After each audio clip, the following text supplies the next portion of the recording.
আসসালামু আলাইকুম রহমতুল্লাহি ওয়া বারাকাতুহু। বিসমিল্লাহ ওয়াসসালাতু ওয়াসসালামু আলা রাসূলিল্লাহ ওয়া আলা আলিহি ওয়া আসহাবিহি ওয়া মান ওয়ালা। আম্মা বা'দু ফাআউযু বিল্লাহি মিনাশ শাইতানির রাজীম। বিসমিল্লাহির রহমানির রহিম।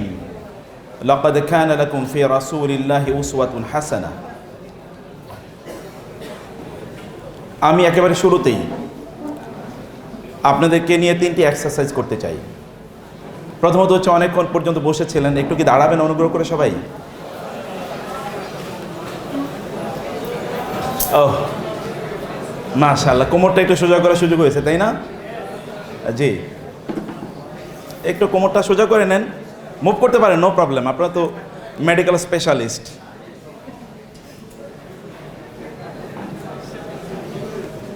ওকে, জাযাকুমুল্লাহ খায়ের।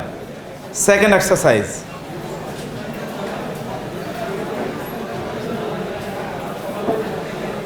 বসেন। চোখটা একটু সবাই বন্ধ করবেন, কাইন্ডলি চোখ বন্ধ করবেন 30 সেকেন্ড, এবং 30 সেকেন্ডে আপনারা কয়েকবার দরুদ পড়েন, শুধু সবচেয়ে শর্টেস্ট ফর্ম অফ দরুদ, সাল্লাল্লাহু আলাইহি ওয়াসাল্লাম। Please close your eyes and recite durud and peace and blessings upon the final messenger Muhammadur Rasulullah sallallahu alaihi wasallam. Sallallahu alaihi wasallam.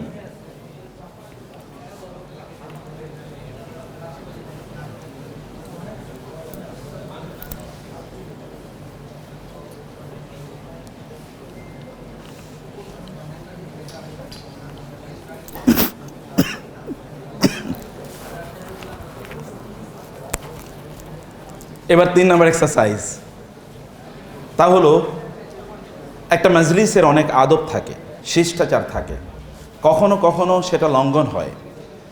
If it is A setting where the Quran is recited and the seerah of the Prophet sallallahu alaihi wasallam is discussed and there are some etiquettes which are to be maintained, যদি সেটা কোনোভাবে এটার ব্যত্যয় হয় তাহলে আস্তাগফিরুল্লাহ পড়া লাগে। এবার সবাই আস্তাগফিরুল্লাহ পড়েন, পড়তে থাকেন ইনশাআল্লাহ, অন্তত 7 বার পড়েন আস্তাগফিরুল্লাহ, সবাই মিলে পড়ি, আস্তাগফিরুল্লাহ আস্তাগফিরুল্লাহ আস্তাগফিরুল্লাহ আস্তাগফিরুল্লাহ আস্তাগফিরুল্লাহ আস্তাগফিরুল্লাহ। বিসমিল্লাহ ওয়াসসালাতু ওয়াসসালামু আলা রাসূলিল্লাহ ওয়া আলা আলিহি ওয়া আসহাবিহি ওয়া মান ওয়ালা, আম্মা বা'দ। আমি শুরু করি মাওলানা রুমি এর একটা গল্প দিয়ে। মাওলানা রুমি, আপনি জানেন, বিখ্যাত রুমি। সে রুমি, এবং বিশেষ করে ইয়াংদের খুবই প্রিয় হবেন রুমি নিশ্চয়ই। রুমি তিনি যাচ্ছিলেন, জালালউদ্দিন রুমি আপনার নাম জানেন। তিনি যাচ্ছিলেন একটি জঙ্গল দিয়ে, সেখানে দেখলেন একটা মোটা সোটা তিতির পাখি। তিনি পাখিটাকে ধরলেন, এরপর সিদ্ধান্ত নিলেন, মানে সিদ্ধান্ত নিচ্ছিলেন তিতির পাখিটাকে কি ঝলসে, আগুনে ঝলসে খাবেন নাকি এটাকে রান্না করে খাবেন। তিনি চিন্তা করছিলেন। তিতির পাখি কোনোভাবে বুঝতে পারলো যে তিনি তাকে জবাই করে খাবেন, কিছু একটা প্ল্যান করছেন। তিতির পাখি তাকে লক্ষ্য করে বলে উঠলেন যে, মাওলানা, আপনি তো চিন্তা করছেন আমাকে জবাই করে খাবেন, কিভাবে খাবেন সেটা নিশ্চয়ই প্ল্যান করছেন। আপনার জীবনে কি গোশত আপনি কম খেয়েছেন? আমাকেই খেতে হবে, এই প্ল্যান কেন করছেন?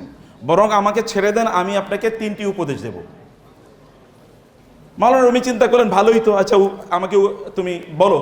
বলে, না, আমাকে ছেড়ে দিতে হবে, তাইলে কেবলমাত্র আমি আপনাকে উপদেশ দেব। বলে, তোমাকে ছেড়ে দিলে তারপরে তো তুমি চলে যাবে, এরপরে তো তুমি আমাকে ফাঁকি দেবা, তা হবে না, তুমি আমাকে উপদেশ দাও। বলে, আচ্ছা ঠিক আছে, আপনি আমাকে ধরে রাখেন, একটা উপদেশ ধরা অবস্থায় দিয়ে বাকিগুলো আমাকে ছেড়ে দিয়েন। বলে, আচ্ছা বলো।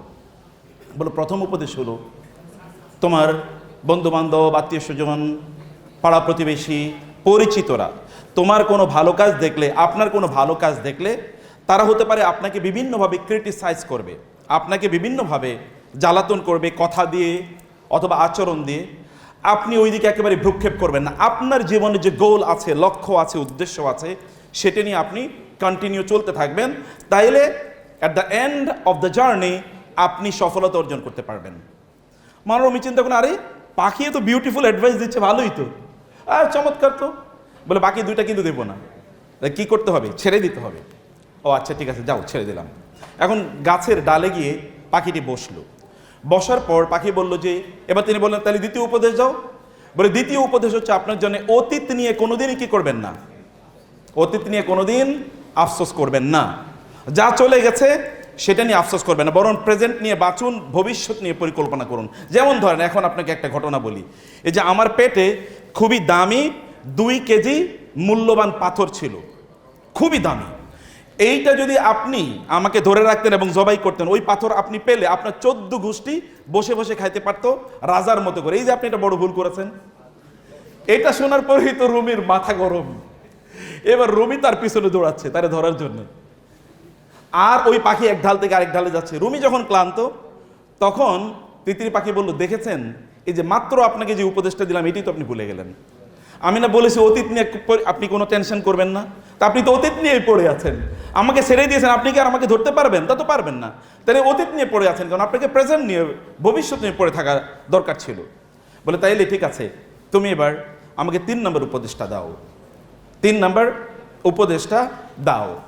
তিনি বললেন 3 নম্বর, মানে পাখি বলল 3 নম্বর উপদেশটা হলো, যিনি আপনার উপদেশ শুনতে চান না তাকে উপদেশ দিয়েন না। এখন বলেন আমি কি করব? আপনি শুনবেন তো উপদেশ? ওকে, মাশাআল্লাহ, জাযাকুমুল্লাহ খায়র। এটা নাসিরউদ্দিন হুজ্জা এক জায়গায় গিয়েছিল, আপনি জানেন তো। ওইখানে যাওয়ার পর মানে তাকে আসলে বিপদে ফেলতে চেয়েছিল, কারণ যেখানে যান ওইখানে সুন্দর কথা বলেন তিনি, প্রশ্নের উত্তর ভালো করিয়ে দেন। তো এবার এমন প্রশ্ন করলো যে প্রশ্নের উত্তর উনি জানেন না।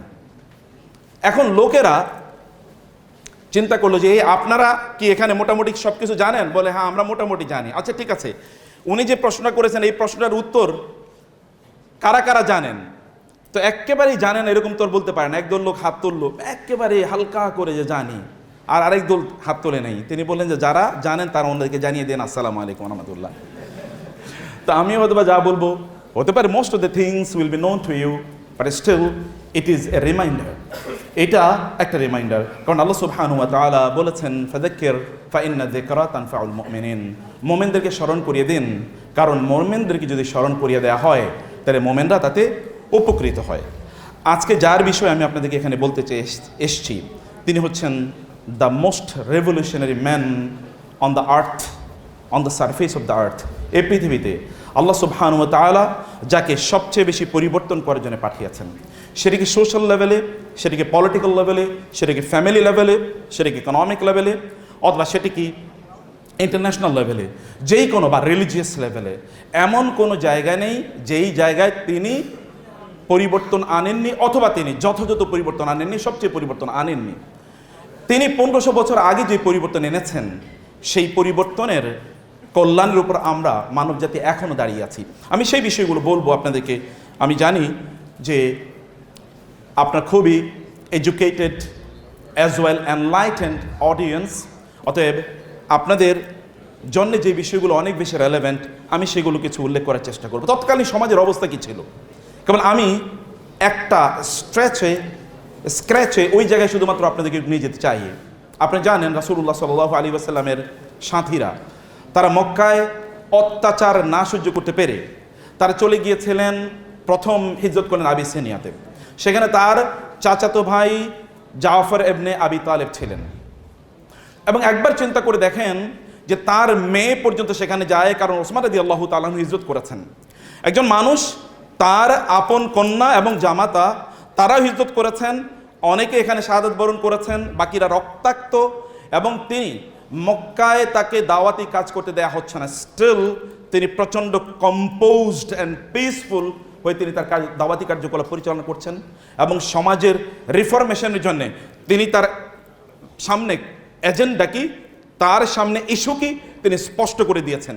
কখনো তিনি এইরকম ক্যামোফ্লেজ গ্রহণ করেন নাই যে জাহেলিয়াত এবং ইসলামের মধ্যে দ্বন্দ্বটা কোথায়, এই দ্বন্দ্বটা একটু ক্যামোফ্লেজ করে একটু ঢেকে রেখেছেন, এরকম কোনো অবস্থায় করেন নাই, বরং স্পষ্ট করে দিয়েছেন মানুষ যেন বুঝতে পারে কোথায় দ্বন্দ্বটি, কোথায় জাহেলিয়াত রয়েছে এবং কোথায় রয়েছে ইসলামের আলো। জাহেলিয়াতের অন্ধকার এবং ইসলামের আলোর মধ্যকার রেখাটি তিনি স্পষ্ট করে বিভাজন করে দেখিয়েছেন, এবং সকল অবস্থায় যে কোনো সিচুয়েশনে, even when was under the threat of losing his life, যখন তার জীবন বিপন্ন, এমন একটি অবস্থায় তিনি ওই রেখাটাকে সামান্য একটু ব্লার হতে দেন নাই। এটা আমাদের জন্য একটা বিশাল চ্যালেঞ্জ। আমরা অনেক সময় কম্প্রোমাইজ করে ফেলি, কেউ তিনি কম্প্রোমাইজ করেন নাই। তিনি জানেন এটি কম্প্রোমাইজ করার জায়গা নয়। এবং রাসূলুল্লাহ সাল্লাল্লাহু আলাইহি ওয়াসাল্লাম এর এই সাথীরা যারা আবিসিনিয়াতে হিজরত করে গিয়েছেন, তাদেরকে সেখান থেকে নিয়ে আসার জন্যে তৎকালীন চৌকস দুইজন ডিপ্লোম্যাট তারা গেলেন। এর মধ্যে একজন হচ্ছেন জায়েদ বিন রাবি, আরেকজন হচ্ছেন আমর ইবনুল আস। তারা গিয়ে নাজ্জাশীর সাথে দেখা করলেন। নাজ্জাশীকে বললেন যে আমাদের দেশ থেকে একদল ইয়াং ম্যান তারা তাদের পরিবারের সাথে সম্পর্ক ছিন্ন করে আপনাদের দেশে চলে এসেছে, তাদের পরিবার কান্নাকাটি করছে। আমরা being responsible people in the society, আমরা এসেছি তাদেরকে আমাদের দেশে ফিরিয়ে নিয়ে আসার জন্যে। নাজ্জাশী চিন্তা করলেন, সম্রাট এম্পারার, তিনি চিন্তা করলেন ভালোই তো, যাদের লোক তারা নিয়ে যাবে তাতে আমার কি। তিনি তাদেরকে নিয়ে যাওয়ার অনুমতি দিলেন। কিন্তু এই কথা যখন জাফর ইবনে আবি তালেব শুনলেন, তিনি নাজ্জাশীর কাছে গেলেন এবং বললেন আমাদের তো কথা আছে, আমাদের কথা আপনাকে শুনতে হবে, আচ্ছা বলেন। তিনি জাফর ইবনে আবি তালেব রাদিয়াল্লাহু তাআলা আনহু তিনি বললেন, আইয়ুহাল মালিক, ও the king, O the emperor, হে সম্রাট, কুন্না কওমান আহলা জাহিলিয়াতিন, আমরা জাহিলি যুগের লোক ছিলাম। নাবুদুল আসনাম, মূর্তি পূজা করতাম। ওয়ানাকুলুল মাইতা, মৃত প্রাণী খেতাম। ওয়ানাতিল ফাওয়াহিশা, অশ্লীল কাজ করতাম। ওয়ানাক্তাউল আরহাম, আত্মীয় স্বজনদের সাথে সম্পর্ক ছিন্ন করতাম। ওয়ানুসিউল জিওয়ারা, যারা প্রতিবেশী আছে সোসাইটিতে, সমাজে যারা আমাদের সাথে বসবাস করত, তাদের সাথে আমরা খুবই খারাপ আচরণ করতাম। ওয়ায়াকুলুল কাউইয়্যু মিন্নাদ দাঈফ, আমাদের মধ্যে যারা শক্তিশালী তারা দুর্বলদেরকে হত্যা করত, তারা দুর্বলদের সম্পদগুলো লুণ্ঠন করে নিয়ে যেত। কেবল মাত্র সমাজে যারা এলিট রয়েছে তাদেরকে কেবলমাত্র সম্মান করা হতো, এবং সমাজ যারা weaker elements like women, like orphan and children and slaves অথবা পুয়ার পিপল যারা আছে, তাদের প্রতি খুবই অনাচার এবং অত্যাচার করা হতো। ওয়াকুন্না আলা যালিকা, we were in this condition, আমরা এই অবস্থায় ছিলাম সর্বদা। হাত্তা বাআসাল্লাহু ইলাইনা রাসূলান, আল্লাহ সুবহানাহু ওয়া তাআলা অনুগ্রহ করে আমাদের মাঝে একজন রাসূল পাঠালেন। মিন্না, তিনি আমাদের পক্ষ থেকেই, আমাদেরই একজন লোক যাকে আমরা ছোটবেলা থেকে শিখি। He was born and brought up in our own society, আমাদের নিজেদের সমাজে তিনি জন্ম নিয়েছেন, বড় হয়ে উঠেছেন। নারিফু নাসাবাহু ওয়া সিদকাহু, আমরা জানি তিনি কোন বংশে জন্মগ্রহণ করেছেন এবং তার সত্যবাদিতা আমাদের ছোটবেলা থেকে জানা আছে। বিকজ হি ইজ আ সাদিক এবং আল আমিন, he is the most truthful এবং দ্য মোস্ট ট্রাস্টওয়ার্দি, তিনি হচ্ছেন সবচেয়ে পরম সত্যবাদী এবং পরম বিশ্বস্ত, তিনি এমন। এবং ফাদানা ইলাল্লাহি লিনুওয়াহিদাহু, তিনি আমাদেরকে তাওহীদের দিকে ডাকলেন, যেন কেবল আমরা আল্লাহ তাআলার ইবাদত করি। ওয়া না'বুদাহু, এবং তার আনুগত্য করি। ওয়া নাখলা মা কুন্না নাহনু না'বুদু, আমরা যে সকল জিনিসের প্রতিমা, মূর্তি অথবা স্টোনস অ্যান্ড ট্রিজ যেগুলো আমরা পূজা করতাম, সেগুলো থেকে যেন আমরা কেবল তারই ইবাদত করি।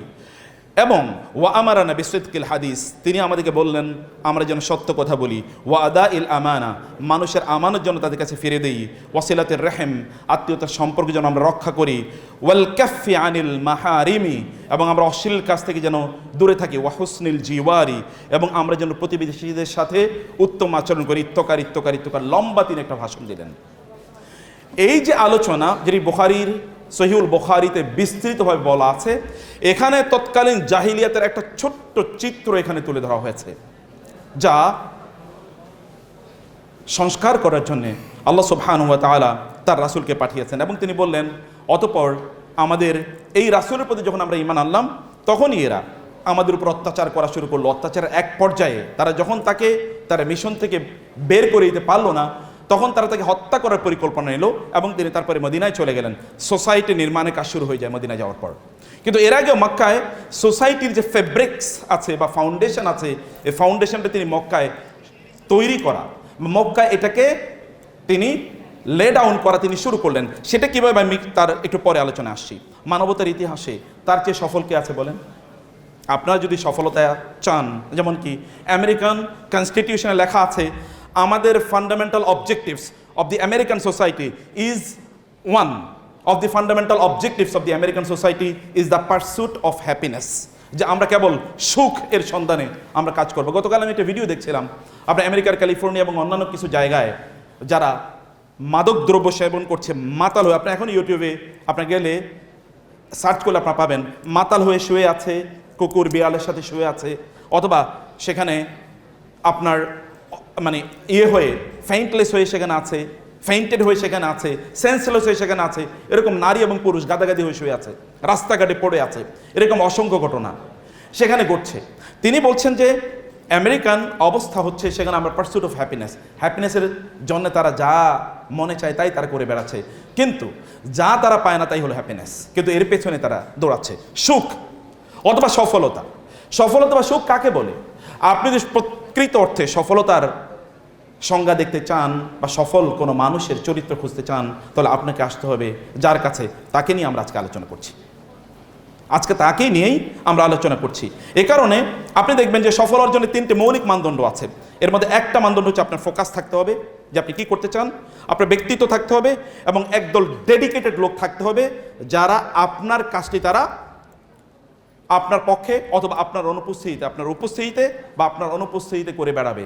আপনার বলেন তো মুহাম্মদুর রাসূলুল্লাহ সাল্লাল্লাহু আলাইহি ওয়াসাল্লামের বাইরে এমন কে আছেন যিনি বলতে পারেন তার চারিদিকের যে সকল লোকেরা, এই লোকেরা তার চারপাশে যারা ছিল তারা এমন যে রাসূলুল্লাহ সাল্লাল্লাহু আলাইহি ওয়াসাল্লামের অনুপস্থিতি গোটা মানবজাতি এক মুহূর্তের জন্য টের পায়নি।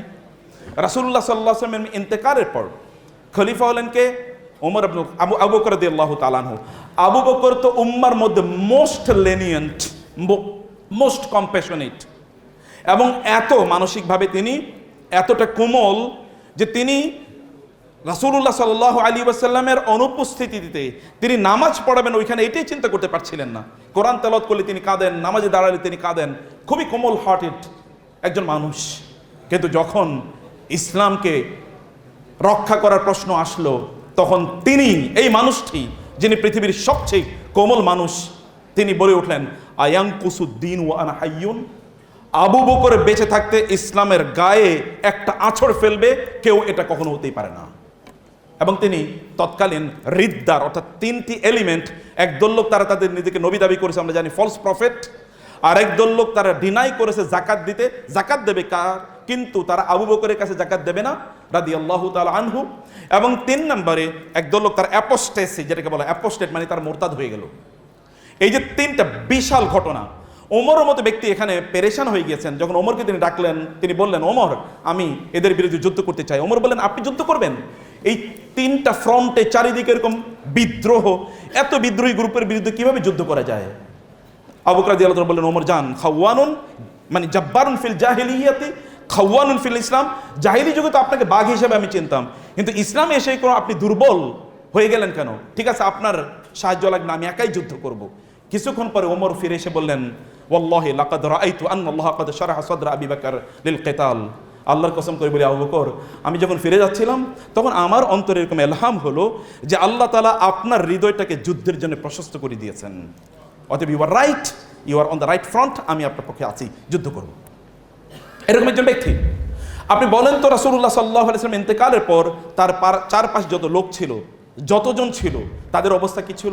ঐতিহাসিক বালাজুরি তিনি বলেছেন যখন মুহাম্মদুর রাসূলুল্লাহ মক্কায় আসেন, আরবে তিনি আসেন, তখন আরবে লেখাপড়া জানতো কেবলমাত্র 17 জন লোক, কেবলমাত্র। এর মধ্যে আবার নারী একজনও ছিলেন না।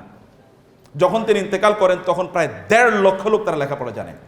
আপনি জানেন বর্তমান পৃথিবীতে আমরা তো এমন একটা সোসাইটিতে, এমন একটা পৃথিবীতে বসবাস করছি সেখানে প্রায় প্রচুর পরিমাণ লোক তারা শিক্ষিত। বাংলাদেশে প্রায় 40 ঊর্ধ্ব মেডিকেল কলেজ আছে, সরকারি, এরপরে তো বেসরকারি আছেই। আপনাদের এখানেও শুনলাম প্রচুর পরিমাণ নারীরা এখন শিক্ষা, এখানে শুনলাম যে 2/3 হচ্ছে এখানে ফিমেল স্টুডেন্টস, এবং অন্যান্য মেডিকেল কলেজগুলোতে গিয়ে আমরা একই দৃশ্য দেখেছি, সেখানে ফিমেল স্টুডেন্টদের সংখ্যা মেলদের চেয়ে অনেক বেশি। তার মানে অনেক এগিয়ে যাচ্ছে আলহামদুলিল্লাহ। কিন্তু এখনও জানেন এই পৃথিবীতে বিএ পাস করা লোকের সংখ্যা কত আনুপাতিক জানেন? মাত্র 2%। গোটা পৃথিবীতে বিএ পাস করেছে, ব্যাচেলর ডিগ্রি নিয়েছে, এরকম লোকের সংখ্যা মাত্র 2%। অথচ আমরা কিন্তু ইউনিভার্সিটির অভাব দেখি না। বাংলাদেশে প্রায় শতাধিক ইউনিভার্সিটি আছে, এর প্রাইভেট ইউনিভার্সিটি, এরপরে পাবলিক ইউনিভার্সিটি তো আছেই। এমতো অবস্থায়ও আমেরিকাতে প্রায় 10,000-এর মতো ইউনিভার্সিটি আছে বলে বলা হয়। তাহলে এত বেশি ইউনিভার্সিটি থাকার পরেও শিক্ষার হার তাহলে কোথায় গিয়ে দাঁড়িয়েছে? শিক্ষার হার কোথায় গিয়ে দাঁড়িয়েছে? মাত্র 2% লোক তারা বিএ পাস করেছে বলে এটা ধরা হয়। তাহলে মোস্ট সাকসেসফুল ম্যান যদি আপনি পৃথিবীতে দেখতে চান, সেটা যে কোনো ফ্রন্টে হোক না কেন, আপনার ফ্যামিলি লাইফ অথবা আপনার social life, you will have to come to only 1%। তিনি হচ্ছেন মুহাম্মদুর রাসূলুল্লাহ সাল্লাল্লাহু আলাইহি ওয়াসাল্লাম। তার ইন্তেকালের পর এক একজনই যথেষ্ট। যদি আপনি উসামা ইবনে জায়েদের কথা বলেন, বাইজান্টাইনদের বিরুদ্ধে। বাইজান্টাইন মানে হচ্ছে তৎকালীন রোমান এম্পায়ার, অর্থাৎ আধুনিক ইউরোপ। দুটো পাওয়ার যদি গোটা পৃথিবীকে নিয়ন্ত্রণ করে আমরা বলি, একটা আমেরিকান কন্টিনেন্টাল পাওয়ার বা আমেরিকান পাওয়ারটা হল ইউরোপিয়ান পাওয়ার। এই ইউরোপিয়ান পাওয়ার ছিল রোমান পাওয়ার। এই রোমানদের বিরুদ্ধে যুদ্ধ করার জন্য একজন যুবককে পাঠানো হয়েছে, তার বয়স মাত্র 18 অথবা 17। এরকম একজন নয়, এরকম অসংখ্য, এরকম হাজারো যুবক ছিলেন যারা রাসূলুল্লাহ সাল্লাল্লাহু আলাইহি ওয়াসাল্লামের অনুপস্থিতি কাউকে ট্যারি পেতে দেন নাই। এটা মানবতার ইতিহাসে কেবল একজন মানুষের পক্ষেই সম্ভব, আর কারো পক্ষে এটা সম্ভব হয় না। আমরাও তো দেখি আমাদের অত্যন্ত শক্তিশালী মানুষদের সাথেও যারা থাকেন তারাও হাজার হাজার টাকা লুট করেছেন, তাদের মধ্যে নৈতিকতা ডেভেলপ করে নেই। আমাদের আশপাশেও এরকম অসংখ্য সিনারিও আছে, অসংখ্য লক্ষ লক্ষ এরকম ঘটনা আছে যেখানে মানুষদের মধ্যে আমরাই কোনো ইম্প্যাক্ট তৈরি করতে পারিনি, তিনি কেমন ইম্প্যাক্ট তৈরি করেছেন। অতএব মোস্ট সাকসেসফুল ম্যান যদি আপনি চান এই পৃথিবীতে, তাহলে আপনাকে অবশ্যই তার কাছে যেতে হবে। মাইকেল এইচ হার্ট তো সেই কথাই বলেছেন, my ranking of Muhammad to lead the list of the most influential man on earth. আমার মোহাম্মদ সাল্লাল্লাহু আলাইহি ওয়াসাল্লামকে যে আমি এই পৃথিবীর সবচেয়ে প্রভাবশালী মানুষ হিসেবে নির্বাচন করেছে আমার বইয়ে, দ্য 100 বইয়ে। এটা হতে পারে কেউ প্রশ্ন করবে, কার হয়তো বা ব্রোটা বড় করে দেবে, তার হয়তো কপালে একটা ব্রো কুঞ্চন থাকবে, কিন্তু আমি জানি রিলিজিয়াস অ্যান্ড সেকুলার গ্রাউন্ডে, অর্থাৎ দুনিয়া এবং আখেরাত, দিন এবং দুনিয়া, এই দৃষ্টিতে তার ধারে কাছেও কেউ আসতে পারে না। সফলতার সংজ্ঞা যদি আমরা বলি, তাহলে তার ধারে কাছেও এই পৃথিবীর কেউ আসে না। পৃথিবীর সবচেয়ে আকর্ষণের কেন্দ্রবিন্দু কিন্তু এই মুহাম্মদুর রাসূলুল্লাহ সাল্লাল্লাহু আলাইহি ওয়াসাল্লাম, সবার আকর্ষণের কেন্দ্রবিন্দু। এমন কোনো দিন নাই যেদিন তার ব্যাপারে লেখা হয় না, এমন কোনো দিন নাই যায় যেই দিন তার ব্যাপারে লেখা হয় না অথবা তার ব্যাপারে আলোচনা করা হয় না। পৃথিবীর ওই পশ্চিম প্রান্ত থেকে শুরু করে পূর্ব প্রান্ত পর্যন্ত এমন ন্যানো সেকেন্ড পর্যন্ত যায় না যেই ন্যানো সেকেন্ডে কোনো না কোনো মেম্বার থেকে এইরকম উচ্চারিত হয় আশহাদু আন্না মুহাম্মাদুর রাসূলুল্লাহ। এমন ন্যানো সেকেন্ড পর্যন্ত যায় না। আর যদি নামাজের কথা বলি, তাহলে তো আমরা আল্লাহুম্মা সাল্লি আলা মুহাম্মদ, আল্লাহুম্মা বারিক আলা মুহাম্মদ। একজন মানুষ বলেন তো, এই পৃথিবীতে একজন মানুষ বলেন তো, who can compare to Muhammad সাল্লাল্লাহু আলাইহি ওয়াসাল্লাম in terms of this respect and honour and love. আপনি বলেন পৃথিবীর একজন মানুষের কথা বলেন যার বিরুদ্ধে কেউ যদি একটা টু শব্দ করে তাহলে গোটা পৃথিবী আন্দোলিত হয়ে যায়। আপনি একজন মানুষের নামই বলতে পারেন, তার নাম হচ্ছে মুহাম্মদ সাল্লাল্লাহু আলাইহি ওয়াসাল্লাম। পৃথিবীতে কেবল একজন মানুষের নামই বলতে পারেন যার নাম এই পৃথিবীর সবার কাছে প্রিয়। সবচেয়ে বেশি যে নামে লোকেরা তাদের নিজের নামকরণ করে সেই নামটি হচ্ছে মুহাম্মদ সাল্লাল্লাহু আলাইহি ওয়াসাল্লাম। এইরকম পৃথিবীর একমাত্র মানুষ যাকে নিয়ে মানুষ কথা বলাটাকে তার প্রেস্টিজের ইস্যু মনে করে, যে তার ব্যাপারে একটু কথা বললে আমি একটু কি হব, একটু জাতে উঠতে পারবো। লেটেস্ট আমি একটা বই পড়ছিলাম, এই বইয়ের রাইটার তিনি একজন খ্রিস্টান। তিনি বললেন মুহাম্মদ সাল্লাল্লাহু আলাইহি ওয়াসাল্লামের উপর আমি তার জীবনীটা লিখলাম। এই জীবনীটা লেখে আমি তার প্রতি কোনো অনুগ্রহ করি নাই, বরং আমি আমার নিজের প্রতি অনুগ্রহ করেছি। কিভাবে? তার উপর বই লেখার কারণে পৃথিবীর এলিট ক্লাসের লেখকদের তালিকায় আমার নামটাও ঢুকলো। এবং এই জন্য রাসূলুল্লাহ সাল্লাল্লাহু আলাইহি ওয়াসাল্লামের কবি তিনি হাসান ইবনে সাবিত তিনি বলেছেন, মা ইন মাদাহতু মুহাম্মাদান বিমাকালাতি ওয়ালাকিন মাদাহতু মাকালাতি বিমুহাম্মাদি। আমি যখন মুহাম্মদের জন্য কবিতা লিখি তখন আমি তার প্রশংসা করি না, বরং আমি আমার কবিতাটার প্রশংসা করছি। আমি তার সম্মান বাড়াই না, বরং আমার কবিতাটার অ্যাকসেপ্টেবিলিটি আমি বাড়ালাম, কারণ তার নাম নিলে এখানে ব্লেসিং থাকবেই। রাসূল ইসলামকে এই কথা বলেন নাই? জিবরিল এসে আমাকে বললেন যে আপনার উপর দরুদ পড়বে, আল্লাহ তাআলা তাকে 10 বার রহম নাজিল করবেন তার উপর। একবার দরুদ পড়লে আল্লাহ তাআলা তাকে 10 বার রহম দেবেন। অর্থাৎ আল্লাহর স্পেশাল রহমত। আল্লাহ নিজে যে কাজটি করেন তিনি আমাদেরকে সেই কাজটি করতে বলেছেন। ইন্নাল্লাহা ওয়া মালাইকাতাহু ইউসাল্লুনা আলান নবী ইয়া আইয়ুহাল্লাযীনা আমানু সাল্লু আলাইহি ওয়া সাল্লিমু তাসলিমা। তিনি একমাত্র মানুষ যার নিকটবর্তীরা তাকে সবার চেয়ে বেশি ভালোবাসতেন, তার কাছের লোকেরা তাকে সবার চেয়ে বেশি ভালোবাসতেন। আমরা এখানে কেউ হলফ করে বলতে পারবো না আমার কাছের লোক আমাকে সবার চেয়ে বেশি ভালোবাসে, কেউ বলতে পারবো না। আই চ্যালেঞ্জ, কেউ বলতে পারবেন এটা যে আমার মা আমাকে সবার চেয়ে বেশি ভালোবাসে, আমার বাবা আমাকে সবার চেয়ে বেশি ভালোবাসে। আর আপনারা যারা ইয়াং এখনো বিয়ে করেন নাই তাদের কথা নাইলে বাদ দিলাম, আমরা যারা বিবাহিত এই কথা হলফ করে বলতে পারবো না আমার বউ আমার সবার চেয়ে বেশি ভালোবাসে। বরং দেখবেন পৃথিবীর সকল পুরুষরা যখন তারা ব্যাংকে অ্যাকাউন্ট খোলে তখন তারা নমিনি লাগায় বউরে, কিন্তু সকল নারীরা যখন তারা ব্যাংকে অ্যাকাউন্ট খোলে তখন তার ভাইরে অথবা মামারে বা চাচারে বা বাবারে তারা নমিনি লাগায়, স্বামীরে নমিনি লাগায়। এইরকম ঘটনা আমি খুব কম দেখেছি। আমার বোনরা অবশ্য অন্যভাবে নেবেন না, এটা আমার আশপাশে যারা আছে তাদেরকে দেখে এটা আমার অভিজ্ঞতা আর কি। এমনকি তাদের কাছে কোনো টাকা থাকলেও এই টাকা স্বামীর কাছে কোনোদিন তারা এটা রাখবে না, মনে করবে যে তো শিয়াল খেয়ে ফেলবে। ঘটনা একেবারে যে মিথ্যা এরকম না, মানে সেফ জায়গা এটা না, সেফ কাস্টডি না, কিন্তু অন্য জায়গায় রাখি। কিন্তু আপনি দেখেন তো মুহাম্মদ রাসূলুল্লাহ সাল্লামের তার নিকটবর্তীরা তাকে কি বলেন? আপনি কি একটা জায়গায় দেখাতে পারবেন যেই জায়গায় কেউ তার কোনো স্ত্রী তাকে বলেছেন ইয়া মুহাম্মদ? কোথাও বলতে পারবেন? কোথাও বলতে পারবেন তার মেয়েরা তাকে বলেছে ইয়া আবাতি, হে বাবা? কোথাও বলতে পারবেন? কোথাও বলতে পারবেন তার চাচা তাকে বলেছে ইয়া ইবনি, হে আমার ভাতিজা, ইয়া ইবনা আখি, বা এরকম কিছু, ও মাই নেফিও, অথবা তার ফুফুরা তাকে বলেছে হে ভাতিজা? একটা জায়গায় দেখাতে পারবেন? একটা জায়গায় দেখাতে পারবেন না। তার স্ত্রীরাও বলে ইয়া রাসূলুল্লাহ, এবং তার মেয়েরাও বলে ইয়া রাসূলুল্লাহ, এবং তার ফুফুরাও বলে ইয়া রাসূলুল্লাহ, তার চাচিও বলে ইয়া রাসূলুল্লাহ, তার চাচাও বলে আমির হামজা বলে ইয়া রাসূলুল্লাহ। ইয়া রাসূলুল্লাহ ছাড়া কোনো শব্দ নাই। এইরকম রেফারেন্স, এইরকম রেসপেক্ট পৃথিবীর একজন মানুষই কেবল অর্জন করেছে, তিনি হচ্ছেন মুহাম্মদুর রাসূলুল্লাহ সাল্লাল্লাহু আলাইহি ওয়াসাল্লাম। তার সবচেয়ে প্রিয়জনরা তার প্রতি সবার আগে আস্থা রেখেছে। তার সবচেয়ে প্রিয়জনরা তার কাছে তার প্রতি সবার চেয়ে আস্থা রেখেছে। কে? যেমন খাদিজাতুল কুবরা রাদিয়াল্লাহু তাআলা আনহা is the first one to accept Islam. প্রথম ইসলাম গ্রহণ করেছেন। দ্বিতীয় ইসলাম গ্রহণ করেছেন কে? তার চাচাতো ভাই আলী ইবনে আবি তালেব। অথবা দ্বিতীয় ইসলাম গ্রহণ করেছে তার বন্ধু আবু বকর ইবনে সিদ্দিক, অথবা আবু বকর সিদ্দিক, আবু বকর ইবনে কুহাফা সিদ্দিক। অথবা দ্বিতীয় ইসলাম গ্রহণ করেছে তারই পালক পুত্র, তারই কৃতদাস হিসাবে যাকে কিনে নিয়ে এসছেন, পালক পুত্র যায়েদ ইবনে হারেসা। বলেন তো, তার আশপাশের লোকেরা তার প্রতি সবার আগে ইসলাম গ্রহণ করে। এটি কিভাবে সম্ভব? এইটা কেবল মানবতার ইতিহাসে একজন ব্যক্তির জন্য এটা সম্ভব হয়েছে, তিনি হচ্ছেন মুহাম্মদ রাসূলুল্লাহ সাল্লাল্লাহু আলাইহি ওয়াসাল্লাম। শত্রুদের অন্তর জয় করার ক্ষেত্রে তার কোনো তুলনা নাই। আমাদের বন্ধুরা আমাদের প্রতিনিয়ত শত্রু হয়, কিন্তু তার শত্রুরা প্রতিনিয়ত কি তার বন্ধু হয়ে যায়। তাকে হত্যা করার জন্য আসে, কিন্তু তার কাছে আত্মসমর্পণ করে। ওমরের ঘটনা কে না জানে বলেন? ওমরের ঘটনা কে জানে? রাদিয়াল্লাহু তাআলা আনহু হত্যা করতে এসেছেন রাসূলুল্লাহ সাল্লাল্লাহু আলাইহি ওয়াসাল্লামের কাছে, রাসূল ইসলামকে, কিন্তু তিনি কি হয়েছেন? He slaughtered the animalistic nature or feature in him. তার মধ্যে যে একটা হত্যা করার প্রবণতা ছিল, এটাই তিনি এখানে হত্যা করে গেলেন, বরং তিনি আত্মসমর্পণ করলেন। এবং তিনি বললেন ইসলাম গ্রহণের পর, ইয়া রাসূলুল্লাহ, ইসলাম কি সত্য ধর্ম নয়? আপনি কি সত্য নবী নন? এবং এই কি নয় কোরআন কি সত্য নয়? হ্যাঁ, সবই সত্য। তাহলে আমরা গোপনে কেন ইসলাম প্রচার করছি? মাত্র আসছেন হত্যা করার জন্য, এখন তাহলে গোপনে কেন প্রচার করছি? কি করতে হবে ওমর? আমি প্রকাশ্যে ইসলাম প্রচার করতে প্রচার করতে চাই। যাও, you are allowed and permitted, যাও। তুমি দেখেছেন আপনার ডান পাশে বা বাম পাশে কে বসে আছে? কোনোদিনই আপনি দেখেন নাই। তার চামড়া কি কালো নাকি সাদা? সে কি রিক্সা ড্রাইভার নাকি সে রাষ্ট্রের প্রেসিডেন্ট? আপনি কোনোদিন তাকান না, তার উপর ভিত্তি করে আপনি আপনার স্থানও পরিত্যাগ করেন না।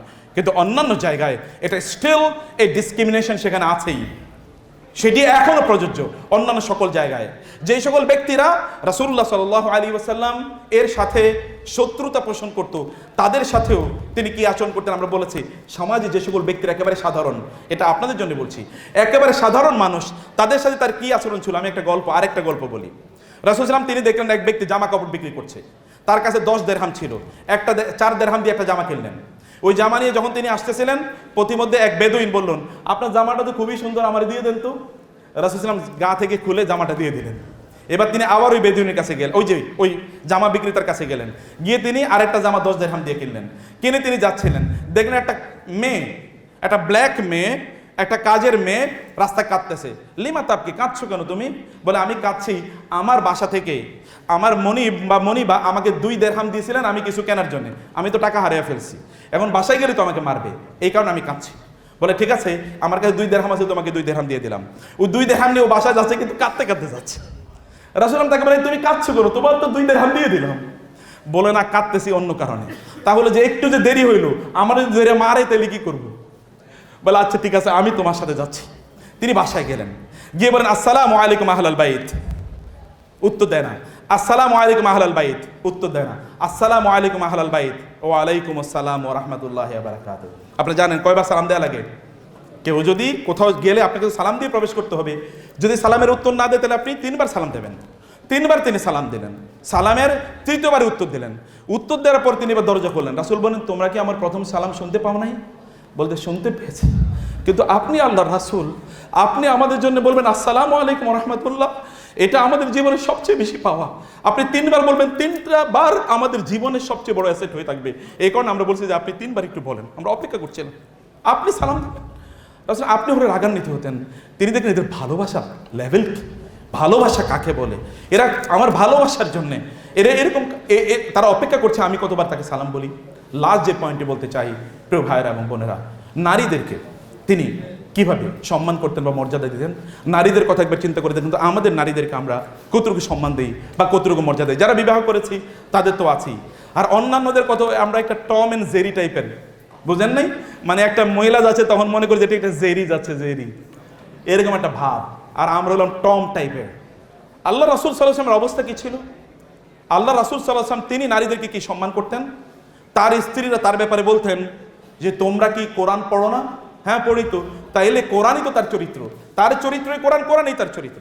তার বাসায় একজন নারী ছিল, এটাই আমার লাস্ট গল্প আপনাদেরকে বলি। তিনি সামাজিক আচরণ মানুষের সাথে কি করতেন, তার বাসায় একজন নারী ছিল। এর নারীর নাম কি জানেন? উম্মে আইমান বারাকা। তিনি যখন মায়ের পেটে এসেছেন তখন তার বাবা মারা যান। যখন তার জন্ম হয় তখন তাকে দুধ পান করানোর জন্য নিয়ে যান একজন নারী, ওই যে হালিমা সাদিয়া। সেখান থেকে তার বয়স যখন 5 তখন তিনি চলে আসেন। এর আগে তার বাবা যখন অর্থাৎ আব্দুল্লাহ যখন বিয়ে করেন আমিনাকে বিয়ে করার পর আব্দুল্লাহ যাবেন হচ্ছে সিরিয়াতে ব্যবসা করার জন্য। আব্দুল্লাহ চিন্তা করেন আমার স্ত্রীকে আমি কিভাবে একা রেখে যাই। তিনি বাজারে গেলেন, তখন মানুষ বাজারে বিক্রি হতো, কৃত দাস এবং দাসী। গিয়ে তিনি বাজারে এক কর্নারে দেখলেন একজন লোক কয়েকটা মেয়ে নিয়ে বসে আছে। এর মধ্যে একটা মেয়ের বয়স 7 বা 8, দেখতে কালো নিগ্রো, কিন্তু ওর চেহারা কেমন যেন একটু মায়া মায়া আছে, মেয়েটার চেহারা একটু মায়া মায়া আছে। আব্দুল্লাহ চিন্তা করে মেয়েটাকে দেখতে তো খুবই মায়াবী মনে হয়, মেয়েটাকে তিনি কিনে নিয়ে আসলেন। এনে তার স্ত্রী আমেনাকে বললেন, আমেনা তুমি তো একা থাকবে, আমি তোমার জন্য একজন সঙ্গিনী নিয়ে আসলাম, এই মেয়েটাকে একটু টেক কেয়ার করো। আমেনা বলছেন মেয়েটা আসার পর থেকে আমার মনে হলো যেন আমার ঘরে একটু বরকত বেড়ে যাচ্ছে। আমি এই কারণে ওর নাম রেখে দিলাম বারাকা। ওর নাম রেখে দিলাম কি? বারাকা। বারাকা নাম রেখে দিলাম। মুহাম্মাদের বয়স যখন সাল্লাল্লাহু আলাইহি ওয়াসাল্লাম বয়স যখন 5 তখন তিনি ফিরে আসলেন মক্কায়। এরপর আমেনা চিন্তা করলেন, তারপরে আব্দুল্লাহ চলে গেলেন সিরিয়াতে। সিরিয়া থেকে আসার সময় আব্দুল্লাহ মারা গেলেন। মদিনার উপকণ্ঠে কোনো একটা জায়গায় তাকে দাফন করা হলো, কবরস্থ করা হলো। আমেনা তার ছেলে ফিরে আসার পর তিনি চিন্তা করলেন ছেলেকে নিয়ে একটু বাপের কবর এবং তার নানার বাড়িগুলোতে একটু বেড়াতে যাই। বাবার কবর অর্থাৎ তার স্বামীর কবর দেখে যখন আসবেন, সামনে এসে কিছুক্ষণ দূরে এসে পরে এসে আমিনা মারা যান। এখন কাজের মেয়েটা ওই যে বারাকা, ওই মেয়েটা কেবল সাথে আছে। মারা যাওয়ার সময় এই আমিনা বারাকাকে বললেন যে বারাকা, এই যে আমার ছেলেটা আছে না, এই ছেলেটাকে তোমার কাছে রেখে গেলাম, তুমি ওকে একটু দেখে শুনে রেখো। বারাকা এই যে ছেলেটার দায়িত্ব নিলেন। এরপরে তিনি চলে আসলেন তার চাচার কাছে, দাদার কাছে কিছুদিন, চাচার কাছে কিছুদিন, কিন্তু এভাবেই তিনি বড় হচ্ছেন। এর মধ্যে তার বয়স 25। তিনি বিয়ে করলেন খাদিজাকে। খাদিজাকে বিয়ে করার পর তিনি এবার, এর আগেও তিনি এবং তার মানে দাদা এবং তার চাচা এই উম্মে আইমান মানে এই বারাকাকে বলছেন তুমি বিয়ে করে ফেলো, এখন তো মোহাম্মদ বড় হয়ে গেছে, এখন তো তিনি ইয়াং ম্যান, তুমি এখন তার তদারকি বা টেক কেয়ার করার প্রয়োজন নেই, এখন দেখতে হবে না, আমরাই দেখছি, তুমি বিয়ে করে ফেলো। তিনি বলেন না, আমি আমিনাকে এই প্রতিশ্রুতি দিয়েছি যে আমি তার সাথেই থাকবো, আমি যেতে পারবো না। তিনি বিয়ে করলেন না। এরপর যখন মুহাম্মদ সাল্লাল্লাহু আলাইহি ওয়াসাল্লাম তিনি খাদিজাকে বিয়ে করলেন, তার বয়স 25, তখন তিনি মানে বারাকাকে ডেকে বললেন, বারাকা মা উম্মি, তিনি তাকে বলতেন উম্মি, উম্মি আমি তখন বিয়ে করেছি, আমার সংসার হয়ে গেছে, আমার স্ত্রী আছে, আমার কোনো টেনশন নাই, আপনাকে এবার একটা বিয়ে দিই। তিনি খুবই অগত্যা, না আমি বিয়ে করতে চাই, না না আপনাকে বিয়ে করতে হবে। তিনি তখন বিয়ে দিলেন একজনের কাছে, এবং যার কাছে তিনি বিয়ে দিলেন তিনি রাসূল সাল্লাল্লাহু আলাইহি ওয়াসাল্লামের একজন সাহাবী। বিয়ে দেওয়ার পরে তাদের একটা ঘরে একটা সন্তান হলো, সন্তানের নাম রাসূল রাখলেন আইমান। এখন থেকে তার নাম হয়ে গেল উম্মে আইমান। তার নাম হয়ে গেল কি? উম্মে আইমান। বারাকা, উম্মে আইমান বারাকা তার নাম হয়ে গেল। এই উম্মে আইমান তিনি তার স্ত্রী, তিনি তার স্বামী এবং সন্তানকে নিয়ে দূরে থাকেন। তার স্বামী মারা যায় এবং তার সন্তান কিন্তু রয়ে যায়। এর মধ্যে রাসূলুল্লাহ সাল্লাল্লাহু আলাইহি ওয়াসাল্লাম তিনি আল্লাহর নবী হন এবং তিনি দিনী দাওয়াতি কাজ করেন। তিনি মদিনায় তিনি হিজরত করে চলে যাবেন। এর প্রেক্ষাপট মক্কায় তৈরি হয়। কোনো এক সময় তিনি তার সাহাবীদেরকে লক্ষ্য করে বললেন, তোমাদেরকে একজন নারীর কথা বলি। এই নারী একজন জান্নাতি নারী। এই নারী তিনি বিধবা, আবার তিনি বৃদ্ধা, দেখতে খুবই সুন্দরী না, কিন্তু তিনি একজন জান্নাতি নারী। এরকম একজন নারীকে তোমাদের কাছে বিয়ে দিতে চাই, কে বিয়ে করবে? কেউ কথা বলছে না। ওই যে তার পালক পুত্র যায়েদ ইবনে হারেসা, যায়েদ ইবনে হারেসা বলেন, ইয়া রাসূলুল্লাহ আমি তাকে বিয়ে করব। রাসূলুল্লাহ তাকে বিয়ে দিলেন। বিয়ে দেওয়ার পরে তাকে ডাকলেন, যায়েদ তুমি জানো তোমার কাছে কাকে আমি বিয়ে দিয়েছি? যায়েদ নিশ্চুপ হয়ে আছেন, চুপ হয়ে আছেন। বলে, যায়েদ আমি তোমার কাছে যাকে বিয়ে দিয়েছি তিনি আমার মা। হিয়া উম্মি বাদা উম্মি, she is my mother after the death of my mother. Zaid তোমার কাছে যাকে বিয়ে দিয়েছি তিনি কিন্তু আমার মা, মনে রেখো। তুমি তার কোনো অন্যথা করো না জায়েদ, তোমার কাছে আমি তাকে আমানত হিসেবে রাখলাম। জায়েদ আপ্লুত হয়ে গেলেন, রাসূল তাকে জড়িয়ে ধরলেন, জড়িয়ে ধরে তার কাছে তিনি তাকে দিয়ে দিলেন। এবং এই জায়েদ তার মৃত্যু পর্যন্ত উম্মে আইমানকে তিনি প্রচণ্ড কেয়ার করে রাখতেন। রাসূল সাল্লাল্লাহু আলাইহি ওয়াসাল্লাম যখন মদিনায় যান, উম্মে আইমান তারপর হিজরত করে যান। এরপর উম্মে আইমান যাইতে, বৃদ্ধা নারী, তার যেতে একটু কষ্ট হয়েছে। রাসূল সাল্লাল্লাহু আলাইহি ওয়াসাল্লাম তার গায়ের চাদরটি উম্মে আইমানের জন্য রাস্তায় বিছিয়ে দিলেন। আর তিনি পথিমধ্যে তাকে এগিয়ে নিয়ে যাচ্ছিলেন, বিছিয়ে দিচ্ছেন এবং তাকে খাবার দেখে দিয়ে বলছিলেন, মা আপনি তো জান্নাতে থাকবেন, জান্নাতে আপনার আর কোনো কষ্ট হবে না। এই দুনিয়াতে আপনার কষ্ট হয়েছে, মক্কা থেকে এতটুকু আসতে আপনার কষ্ট হয়েছে, কিন্তু জান্নাতে আপনার কোনো কষ্ট হবে না। রাসূল সাল্লাল্লাহু আলাইহি ওয়াসাল্লাম তাকে বারবারই মদিনার উপকণ্ঠে তাকে দেখতে যেতেন। উম্মে আইমান এমন একজন নারী, রাসূল সাল্লাল্লাহু আলাইহি ওয়াসাল্লাম সাধারণত তিনি খাবার এর ব্যাপারে জোরাজোরি কেউ তাকে করবে এটা তিনি পছন্দ করতেন না। তিনি কোনো জিনিস খেলে পছন্দ হলে খেতেন, আদরে তিনি চুপ থাকতেন, খাবারে কোনো দোষও তিনি ধরতেন না। কিন্তু উম্মে আইমান একজন নারী, কখনো কখনো রাসূল সাল্লাল্লাহু আলাইহি ওয়াসাল্লাম তার স্ত্রীদের ঘরে ঢুকতেন খাবারের জন্য, খাবার আছে কিনা, না খাবার নাই, তাহলে আমি রোজা রাখছি। এর মধ্যে উম্মে আইমানের সাথে দেখা, কি খাবেন না, না রোজা রেখেছি, আজকে রোজা রাখা চলবে না, আজকে কি ফরজ রোজা নাকি, আমার বাসায় খাবার আছে আপনাকে খেতে হবে। রাসূল সাল্লাল্লাহু আলাইহি ওয়াসাল্লাম একবারও বলতে পারতেন না যে না আমি আজকে রোজা রেখেছি, মা যেহেতু বলেছে অতএব আমি রোজা আজকে ভাঙলামই। এবং তিনি উম্মে আইমানের খাবারটা তিনি খেতেন। কখনো কখনো তিনি খাবার নিতে, না আমি আর খাবো না, আমার বেশি আর খাওয়া হবে না, না আমি আপনাকে আরেকটু দেবো, আপনাকে আরেকটু খেতে হবে। এই একজন নারী কেবলমাত্র, যেই নারী তাকে এতটুকু বাধ্য করতে পারতেন, অথবা ওই নারীর কথা তিনি কোনোদিন অন্যথা করতেন না। অন্য জায়গায় হয়তো বলতেন না আমার আর খাবার নেওয়ার অবস্থা নাই, কিন্তু এই নারীর কথা তিনি কোনোদিনই অবাধ্য হতেন না। অথচ সেই নারী কিন্তু তার কৃতদাসী, তার বাবা বাজার থেকে তাকে কিনে নিয়ে এসেছিলেন। আপনি যদি সত্যিকার অর্থে একটা সমাজ বিনির্মাণ করতে চান, যদি মানুষের পাশে দাঁড়াতে চান, যদি কল্যাণ করতে চান, তাহলে আপনাকে তারই আদর্শ আপনাকে লালন করতে হবে। তিনি যখন হেরা গুহা থেকে যখন তিনি বের হয়ে আসছিলেন, তখন তিনি তার স্ত্রীকে এসে বললেন, জাম্মিলুনি জাম্মিলুনি, আমাকে কম্বল দিয়ে আবৃত করুন, কারণ আমি মনে করছি যে আমি কোনো ভয়ঙ্কর কোনো কিছু একটা দেখেছি। তিনি তাকে বলেন কি হয়েছে, বলে এরকম এরকম এক্সপিরিয়েন্স আমি করেছি। তিনি বলেন না, কখনো হতে পারে না, কাল্লাহ লা ইউযিক আল্লাহু আবাদা, কখনো হতে পারে না, আল্লাহ আপনাকে কখনোই লাঞ্ছিত করবেন না। কারণ হচ্ছে কি, 5টি কারণ, সোশ্যাল অ্যাক্টিভিটিস, ইন্নাকা লা তাসিলুর রাহিমা ওয়া তাহমিলুল কাল্লা ওয়া তাকসিবুল মাদুমা, এবং ওয়া তাকরি উদ্দাইফা ওয়া তুঈনু আলা নাওয়াইবিল হাক্কি। না, আপনি কখনো লাঞ্ছিত হবেন না, কারণ আপনি প্রচুর পরিমাণ সামাজিক কাজ করেন। যে সকল লোকেরা অসহায় দরিদ্র, এই সকল লোকদের জন্য আপনি ইনকাম করেন। মানুষ বিপদে পড়লে আপনি সেখানে এগিয়ে যান মানুষকে সাহায্য করার জন্য। আপনি আত্মীয়তার সম্পর্ক রক্ষা করেন, আপনি প্রতিবেশীদের সাথে ভালো আচরণ করেন, এবং আপনি মেহমানদারি করেন, আপনি সুন্দর করে কথা বলেন, আপনি মানুষকে কখনো কষ্ট দেন না। এইরকম কখনোই হতে পারে না। সম্মানিত ভাইয়েরা এবং বোনেরা, রাসূলুল্লাহ সাল্লাল্লাহু আলাইহি ওয়াসাল্লামের লাস্ট গল্পটা বলার লোভ সামলাতে পারছি না। আল ইরাশি নামক একটা গল্প আছে, এটা বিখ্যাত গল্প। এটা আবু জাহেলের সাথে গল্পটির ঘটনা। আবু জাহেল, এক ইরাশ নামক একটা অঞ্চল আছে আরবে, মক্কায়। ইরাশ ওই কবিলা থেকে এক লোক আসলো অনেকগুলো সুন্দর সুন্দর উট নিয়ে মক্কা বিক্রি করার জন্য। আপনারা দেখেন সমাজে আপনারা যে বৈষম্য বিরোধী কাজ করেছেন, আমি কেবল সেই কথাটা আপনাদেরকে বলছি। আল্লাহ রাসূল কিভাবে বৈষম্য বিরোধী কাজ করলেন। রাসূলুল্লাহ সাল্লাল্লাহু আলাইহি ওয়াসাল্লাম তিনি তখন নবী। এর মধ্যে ওই ব্যক্তি ইরাশ, গল্পটা মনে রাখবেন, এটা বিখ্যাত গল্প। ইরাশ নামক, তাকে বলা হয় ইরাশি, কিসসাতুল ইরাশি নামে এটা বিখ্যাত। ইরাশ আসলেন, ইরাশ অঞ্চলের ওই লোক আসলেন।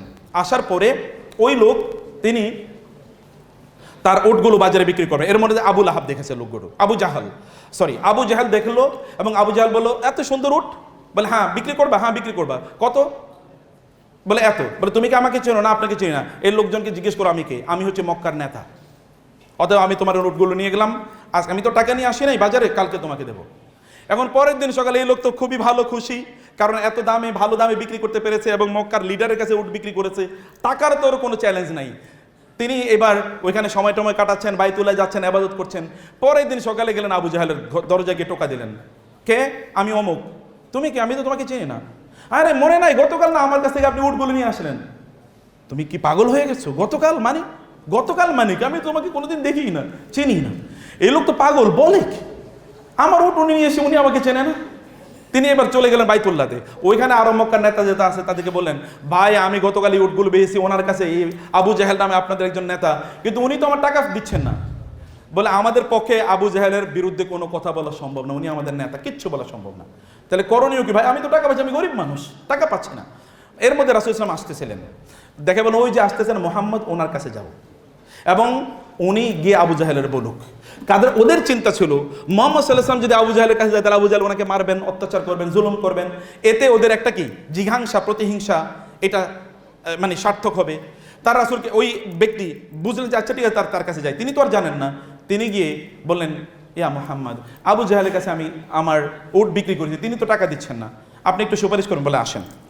এবার তিনি তাকে হাত ধরে নিয়ে যাচ্ছেন আবু জাহেলের কাছে। ভালো করে খেয়াল করুন, তিনি আবু জাহেলের কাছে নিয়ে গেলেন, দরজা টোকা দিলেন, কে? মোহাম্মদ। মোহাম্মদ আনতা, আপনি কেন আপনি এসছেন? এই যে এই লোকটাকে নিয়ে এসছি। ও কেন? ওর ওট না আপনি গতকাল কিনেছেন, ওর টাকাটা দেওয়ার জন্য আমি আপনাকে বলতে এসেছি, ওর টাকাটা দিয়ে দেন।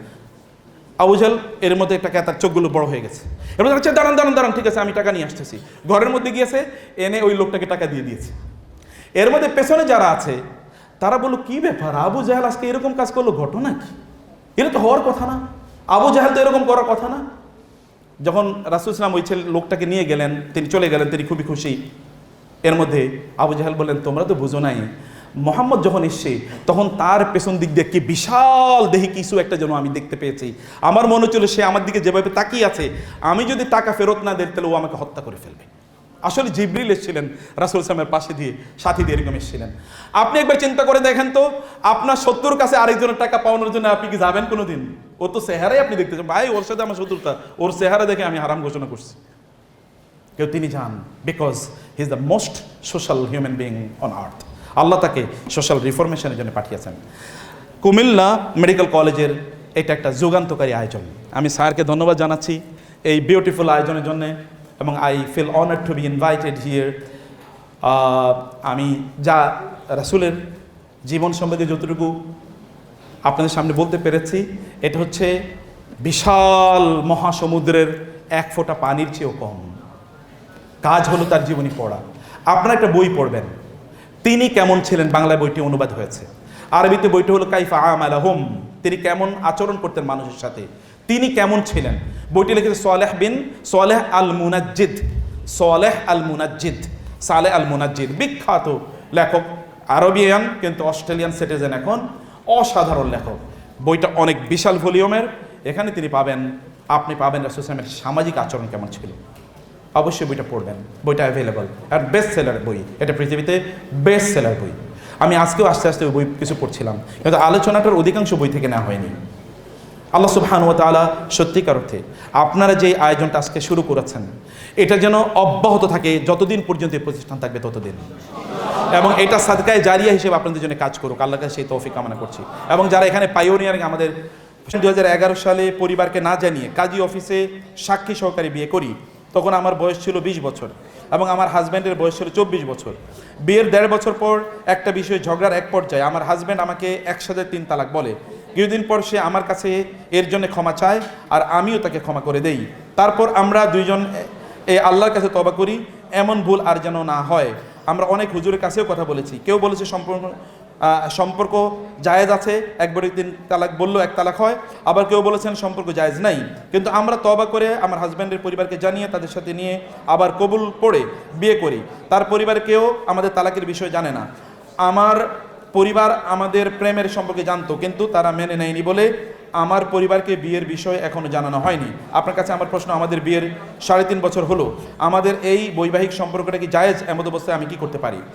দেখুন, 1 নম্বর কথা হচ্ছে বিবাহ বহির্ভূত সম্পর্ক, বিয়ের আগের তথাকথিত প্রেম, এটা পুরোটাই একটা হারাম রিলেশন।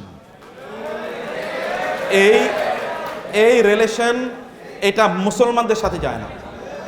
আর কেউ যদি এই জাতীয় কোনো রিলেশন তৈরি করে তাইলে সে প্রকারান্তরে তার পরবর্তী স্বামী বা স্ত্রীর সাথে প্রতারণা করলো এবং তাদেরকে তাদের অধিকার থেকে বঞ্চিত করলো।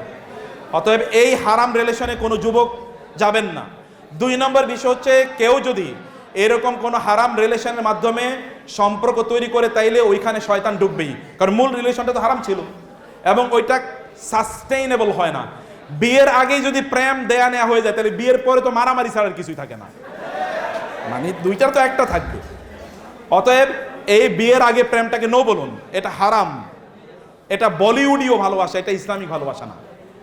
2 নম্বর বিষয় হচ্ছে যে এই মাসালায় দুটো দিক আছে। এর মধ্যে একটা দিক হলো তাদের প্রথম বিয়েটা বৈধ হয়েছে কিনা, এটা ভালো করে শুনবেন, টেকনিক্যাল ইস্যু। প্রথম বিয়েটা বৈধ হয়েছে কিনা। যাদের মত অনুসারে প্রথম বিয়েটা বৈধ হয়নি, তাদের মত অনুসারে যেহেতু তারা দ্বিতীয়বার বিয়ে করেছে, অতএব ওই দ্বিতীয় বিয়ের কারণে তাদের রিলেশনটা হালাল আছে, কোনো সমস্যা নেই।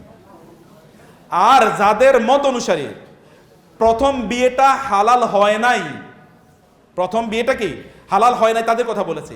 যাদের মত অনুসারে প্রথম বিয়েটা হালাল হয়েছে, যাদের মত অনুসারে প্রথম বিয়েটা কি হালাল হয়েছে, কোনো সমস্যা নাই, তাদের মত অনুসারে তারা যে তালাক দিয়েছে, এই তালাকটা আসলে 3 তালাক যদি এক বৈঠকে দেয় তাহলে কয়টা তালাক হবে, এটা নিয়ে একটা আলোচনা আছে। ব্যক্তিগতভাবে আমি মনে করি পারিবারিক জীবনটাকে রক্ষা করা পারিবারিক জীবনকে ধ্বংস করার চেয়ে অনেক অনেক বেশি উত্তম, এবং সেই কারণে 3 তালাক দিলে 1 তালাক হবে। ব্যক্তিগতভাবে আমি এই মতটা ধারণ করি। এর বাইরে কেউ যদি মত ধারণ করে তার করতে পারে, কোনো সমস্যা নেই, সেটাও হাদিস দ্বারা প্রমাণিত। ফলে উভয় অবস্থায়, আগে বিয়ে যদি তাদের বৈধ নাও হয়, পরে বিয়ের কারণে বৈধ হয়ে গিয়েছে, আর আগে যদি বিয়ে বৈধ হয় তাইলে পরে 3 তালাক দিলেও 1 তালাক হয়েছে, এই কারণে তাদের বিয়েটা বৈধ আছে। আপনার পরিবারের সংসার আপনি করতে পারেন, কোনো সমস্যা নেই ইনশাআল্লাহ। ওকে, দিয়ে দেন। আমাদের মসজিদের নামাজটা আমরা একটা 30 থেকে একটা 45 নিয়েছি আর কি, তো এই একটা 45 আগে ইনশাআল্লাহ আপনার কমপ্লিট হয়ে যাবে। 2 নম্বর প্রশ্ন, আমি একজন মেয়ে, ছোটবেলা থেকেই দিনের চর্চা রাখছি, তবে আমার গত কয়েক মাসে একটা চিন্তা ঘুরপাক খায়, সেটা হচ্ছে হতাশা তৈরি হচ্ছে সেটি কেন্দ্র করে। সেটা হলো আমি যে মেডিকেলে পড়াশোনা করছি সেটিতে কি কোনো গুনাহ হচ্ছে কিনা, বা সওয়াব কি হবে কিনা। আমি যতভাবে চেষ্টা করছি পর্দা ও হেফাজতে রইতে। আপনার কাছে প্রশ্ন, মেডিকেল বা চিকিৎসা শাস্ত্রে নারীদের পড়াশোনাকে ইসলাম কি বলে? 1 নম্বর ইস্যু হচ্ছে মেডিকেল শাস্ত্রে পড়াশোনা করা এটা ফরজে কিফায়া, এটা ফরজে কিফায়া মানে ফরজ, কিন্তু কিফায়া ফরজ। কিফায়া ফরজ মানে হচ্ছে এটা হচ্ছে কালেকটিভ রেসপন্সিবিলিটি বলা হয় ইংরেজিতে, অর্থাৎ একদল লোক যদি এটা করে তাহলে অন্যদের পক্ষ থেকে এটা কি আদায় হয়ে যাবে। যেমন কেউ যদি মেডিকেল সায়েন্সে না পড়ে তাহলে সবাই কি গুনাহগার হবে, কারণ মানুষের তো চিকিৎসা লাগবে, বেসিক নিড এটা। তাইলে আমাদের বোনদের এটা ফরজে কিফায়া হিসাবে তারা অন্যদের পক্ষ থেকে এটা পড়ছেন। 2 নম্বর বিষয় হচ্ছে যে এমন অনেক ফিমেল রোগ আছে যেই রোগের জন্যে শুধুমাত্র নারীদের কাছে যাওয়া উচিত, অতএব এই জায়গায় তারা একটা বড় ধরনের ব্লেসিং মানে অনুগ্রহ করছেন উম্মার প্রতি। 3 নম্বর বিষয় হচ্ছে আমাদের সালাফদের মধ্যে অনেকেই তারা মেডিকেল সায়েন্স পড়েছেন। যেমন ধরেন আপনি আয়েশা রাদিয়াল্লাহু তাআলা আনহা, তিনি তো সবচেয়ে বড় ডাক্তার ছিলেন, আয়েশা রাসূলের স্ত্রী, ওই সময়ের সবচেয়ে বড় ডাক্তার। তার মানে এই মেডিকেল সায়েন্স বা মেডিকেল প্র্যাকটিস এটা আমাদের সাহাবীদের যুগেও এটি ছিল এবং নারীরা এটা করতেন, এটা 3 নম্বর। এবং 4 নম্বর বিষয় হচ্ছে যেটি, তা হলো যে এই কাজটি করার ক্ষেত্রে তিনি কোনোভাবে শরিয়ার কোনো ভায়োলেশন করছেন কিনা। শরিয়ার ভায়োলেশন কেবল তখনই হবে যদি এখানে আন ইসলামিক কোনো এলিমেন্ট থাকে, যেমন ছেলে এবং মেয়ে ফ্রি মিক্সিং, অর্থাৎ একসাথে তারা উঠা বসা করছেন এবং সেখানে কোনো পর্দার কোনো বালাই নাই, এগুলো যদি হয় তাইলে এটা জায়েজ নেই। আদারওয়াইজ যদি এগুলো স্ট্রিক্টলি তিনি মেনটেন করেন, যেমন তিনি বলেছেন তিনি পর্দা মেনটেন করেন, আপনি যদি মেনটেন করেন তাইলে এটি আপনার পড়া জায়েজ আছে। এর মধ্যে আমাদের ডক্টর শরীফ কিন্তু অনেকগুলো কথা বলেছেন। রাসূল ইসলাম বলেছেন কেউ যদি কোনো একজন রোগী গিয়ে দেখতে যান, তাইলে সকালবেলা যদি যান তাইলে সন্ধ্যা পর্যন্ত 70,000 ফেরেশতা ওই ব্যক্তির জন্য দোয়া করতে থাকেন। আর কেউ যদি সন্ধ্যায় যান দেখতে, তাহলে পরের দিন সকাল পর্যন্ত 70,000 ফেরেশতা তার জন্য দোয়া করতে থাকেন। এটা যদি রুগীকে দেখতে যায় তাহলে রুগীর যারা চিকিৎসা করতে যায় তাদের জন্য কত কোটি ফেরেশতা দোয়া করতে পারে। অর্থাৎ তিনি তো একটা বিশাল কাজ করছেন, এটা সওয়াবের কাজ, এটা মোস্ট ইম্পর্টেন্ট ভার্চুয়াস ডিড, অনেক গুরুত্বপূর্ণ কাজ বোন, আপনার টেনশন করে কোনো কারণ নাই ইনশাআল্লাহ। আমি ছোটবেলা থেকেই স্কুলে পড়াশোনার পাশাপাশি বিভিন্ন সাংস্কৃতিক কার্যক্রমের সাথে যুক্ত ছিলাম। এখন মেডিকেলে এসেও মাঝে মাঝে এসব সাংস্কৃতিক প্রতিযোগিতায় অংশগ্রহণ করা হয়। সব সময় গান বাজনা থেকে বিরত ছিলাম, পর্দা মেনে অংশ নেওয়ার চেষ্টা করেছি। আবৃত্তি, দেয়ালিকা, কুইজ, রচনা প্রতিযোগিতা, উপস্থিত বক্তৃতা, বিতর্ক, এইসব শিক্ষামূলক কিছু অংশগ্রহণ করে অনেক পুরস্কারও পেয়েছি। কিন্তু আমার প্রশ্ন, একজন মুসলিম নারী হিসেবে এটা কতটুকু শরিয়া ভিত্তিক হবে? পর্দার বিধান সম্পূর্ণ মানতে ও পরিপূর্ণ মুমিন হিসেবে নিজকে গড়তে সামনের দিনগুলোতে কি আমার এই প্রোগ্রামগুলোতে অংশগ্রহণ করা উচিত? আর করলেও কিভাবে করতে পারি? মহিলাদের পর্দা আসলে কেমন হওয়া উচিত? কিভাবে পরিপূর্ণ পর্দার বিধান মানা যাবে এবং সেটা রক্ষা করতে পারবো? 1 নম্বর, প্রিয় বোন, আপনি যেটি করেছেন এগুলো কোনোটাই হারাম কাজ না, হালাল কাজ করেছেন, বৈধ কাজ করেছেন, ভালো কাজ করেছেন, এটি কোনো সমস্যা নেই ইনশাআল্লাহ।